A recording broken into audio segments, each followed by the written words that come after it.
예를 들어서 내가 이렇게 지치고 정말 포기하고 싶은 이 심정을 딱 6개월까지만 느끼면 된다. 이런 명확한 기간이 있다면 눈 감고 딱 6개월만 버텨보면 되겠는데, 이 인생이라는 것은 이렇게 보장된 기간이 없기 때문에 이번 영상은 제가 57층 한강뷰라는 채널을 기획하면서 이 운이라는 주제를 놓고 기획한 3가지 큰 틀 중 마지막 퍼즐 조각이 될 영상입니다. 첫 번째 조각으로는 운이 좋아지기 직전 나타나는 6가지 징조에 대해 말씀드렸고요. 두 번째 조각으로는 저의 20대와 30대의 인생을 들려드리면서 이 운이 좋아지기 직전 징조에 대해 더 구체적으로 말씀드렸습니다. 그리고 마지막 세 번째, 이번 영상에서 말씀드리고 싶은 내용은 운이 좋아지는 전조 증상을 넘어, 그러니까 나의 모든 것이 비워지는 과정을 마치고 이제 새로운 가능성들이 채워지기 시작하는 그 타이밍에 느껴지는 한 가지 감정에 대해 이야기하고자 합니다. 저는 이번 영상에서 들려드릴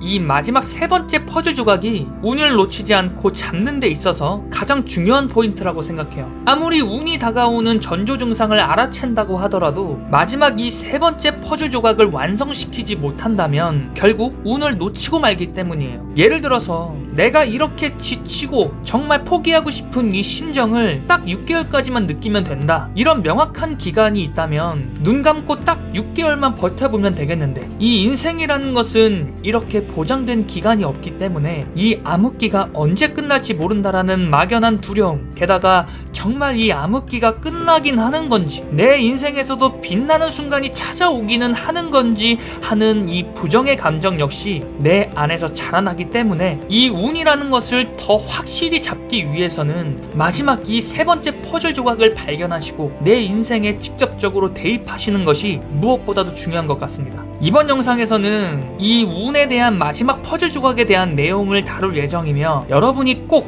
반드시 지금 다가오는 그 운을 잡길 바라는 마음을 담아 이번 영상 본격적으로 시작하도록 하겠습니다. 비워짐이 곧 채워짐의 징조이다. 그리고 채워짐이란 우리가 그토록 바라는 이 운이라는 것이겠죠. 그리고 비워짐이란 지금 내가 겪고 있는 이 시련을 뜻할 겁니다. 그리고 이 비워짐의 시기는 대략적으로 20대와 30대의 경우엔 약 1년에서 2년 정도의 기간이라고 하고요. 그리고 40대 이상의 중장년의 경우엔 길게는 약 5년 정도까지의 기간이라고 하더라고요. 하지만 이 기간 또한 사람마다 각각의 차이가 있기 때문에 이걸 토대로 대략 언제쯤 내 인생이 피어날지 대략적인 유추 정도 할 수 있겠지만, 구체적으로 내가 언제 움직여야 하는지는 깨닫지 못할 거예요. 그리고 제가 이번 영상에서 말씀드릴 그 마지막 퍼즐 조각 역시 이렇게 대략적인 기간을 명시해드리고자 하는 것이 아닙니다. 자, 한 가지 스토리를 들려드릴 건데요. 제가 한 번은 강남에서 빌딩 중개업에 도전했던 시기가 있었어요. 인맥과 돈 없이 나의 일을 할 수 있는 것이 무엇이 있을까 하는 고민을 시작으로 영업이라는 업을 택했고, 1년 동안 어느 곳 하나 정착하지도 못한 채 이 영업 저 영업 떠돌아다니다가 최종적으로 선택한 분야가 바로 부동산업 중에서도 빌딩 중개업이었습니다. 당시 20대 중반, 부동산이라고는 1도 경험이 없던 저였기 때문에 무조건 배우고 내 것으로 흡수한다라는 생각으로 그냥 일을 배우던 시기였어요. 당시 저의 팀장님은 자신이 거래했던 빌딩을 무료로 직접 관리까지 맡아서 해주셨었고, 현장에 갈 일이 생길 때면 항상 저를 데리고 다니면서 경험을 쌓을 수 있도록 해주었습니다. 한 번은 마찬가지로 관리하고 있던 건물에 볼 일이 생겨서 함께 외근을 나갔을 때였어요. 그리고 그날의 외근 일정은 지금까지 약 7년 정도가 지난 지금까지도 똑똑히 기억하고 있을 정도로 제게 정말 큰 인사이트를 주었습니다. 팀장님은 그날 자신이 이 빌딩 중개업이라는 일을 어떻게 시작하게 되었는지 저에게 말해주었어요. 당시 팀장님은 연간 2억에서 3억 정도의 소득을 벌어들이는 그야말로 저에게는 거인 같은 존재였습니다. 나도 저렇게 억대 연봉을 벌 수 있다면 얼마나 좋을까? 이 사람은 어떻게 저 자리까지 오르게 되었을까? 항상 궁금했었는데 그날 이동 중에 팀장님께서 먼저 자신의 스토리를 저에게 이야기해 주었던 순간이었어요. 처음 이 빌딩 중개업을 시작하게 된 계기는 참 어처구니 없을 정도로 황당했어요. 팀장님의 20대 초반의 시절, 정말 주머니에 약 700원 정도의 동전을 제외하고는 땡전 한 푼 없었다고 합니다. 그러던 중 어느 날 혼자 강남의 거리를 걸어다니고 있었다고 해요. 주머니에 약 700원이 있었는데 옆에 편의점에 들어가서 음료수를 사려고 보니 내가 가지고 있는 이 700원으로는 제대로 된 음료수 하나 살 수 없다는 사실에 좌절했었다고 해요. 그렇게 다시 편의점 밖으로 나와 다시 강남 거리를 걷기 나아가기 시작했습니다. 그러던 중 한 건물 앞에 멈춰서게 되었고 그 건물 2층엔 굉장히 럭셔리한 레스토랑이 있었다고 해요. 그리고 자신도 모르게 무언가에 이끌려 2층 레스토랑으로 들어가게 됩니다.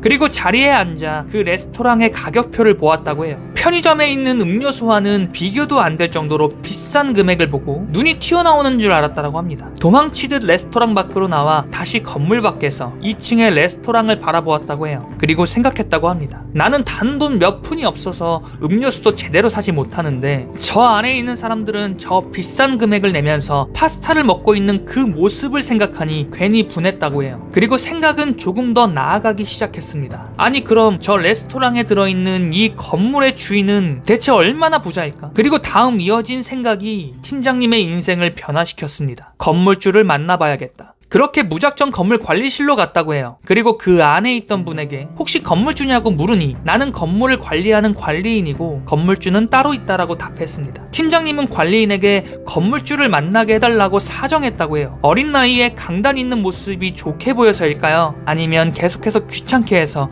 어떻게든 떼어내려고 했던 것일까요? 관리인은 건물주는 아니고 이곳으로 연락해보라며 명함 하나를 건네줬다고 합니다. 그리고 팀장님은 곧바로 그 명함에 적힌 연락처로 전화를 했고 그곳은 다름 아닌 전문적으로 빌딩 매매를 하는 조그마한 회사였다고 해요. 사실 회사라고도 할 수 없었던 게 고작 2명이서 작게 움직이는 팀 같은 느낌이었다고 하는데 팀장님은 어떻게든 이 빌딩 중개업을 하고 싶다라는 생각을 그들에게 어필했다라고 합니다. 그리고 그들은 팀장님에게 부동산을 배울 기회를 주겠다며 운전기사 정도로 채용을 했어요. 당연히 건물주와 미팅하는 장소에는 데리고 가지 않았다라고 합니다. 차 안에 운전석에서 2-3시간씩 미팅이 끝나는 시간만을 기다렸다라고 하고요. 월급은 고작 30만 원이 전부였다라고 합니다. 정말 말도 안 되는 조건에서 일을 한 것이죠. 그렇게 약 3년간 그 일을 했다라고 합니다. 그렇게 일을 이어가던 중 한 2년째가 되던 그때 팀장님의 어머니가 팀장님 앞에서 무릎을 꿇었다라고 해요. 제발 그 일 그만두고 정상적인 곳에 취업해서 일하면 안 되겠니? 울면서 애원하며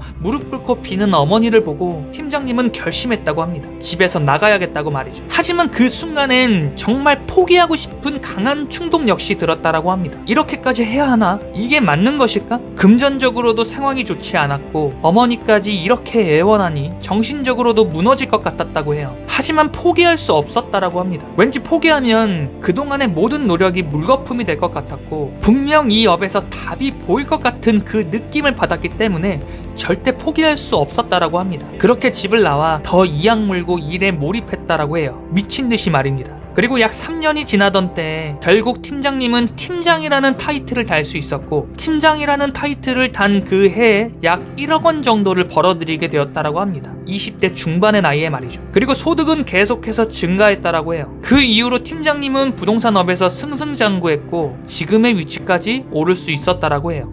여러분, 운이 좋아지기 직전 나타나는 징조는 인간관계를 비롯한 나의 모든 것이 비워지기 시작한다고 했죠. 내 안의 가치관이 변화되게 되면서 인간관계가 변화되게 되고 새로운 일에 도전하게 되면서 나의 모든 것이 무너지게 됩니다. 그런데요, 이 운의 징조보다도 더 중요한 게 뭐냐면요, 바로 이 스토리를 들은 그날 팀장님이 저에게 해준 이 한마디가 결국 운을 잡을 수 있는 핵심 열쇠더라고요. 주변에 성공한 사람들의 이야기를 들어보면 대부분 이 성공이라는 것을 움켜쥐는 그 타이밍에 다들 똑같은 생각을 하더라. 이제 더 이상은 안 되겠다. 이 정도 했으면 잘했어. 나는 이제 더 이상 못할 것 같아. 안 돼, 못해, 포기할래. 그런데 신기하게도 결국 성공을 움켜잡은 그 사람들이 하나같이 공통적으로 말하는 게 포기하고 싶은 그 순간에 딱 한 번만 더 해보자는 그 생각을 했다라는 거예요. 딱 한 번만 더 해보고 포기하자. 딱 한 번만. 그리고 그렇게 딱 한 번만 더 해보자는 생각을 잡고 다시 일어선 그 순간에 결국 그토록 바라던 성공이라는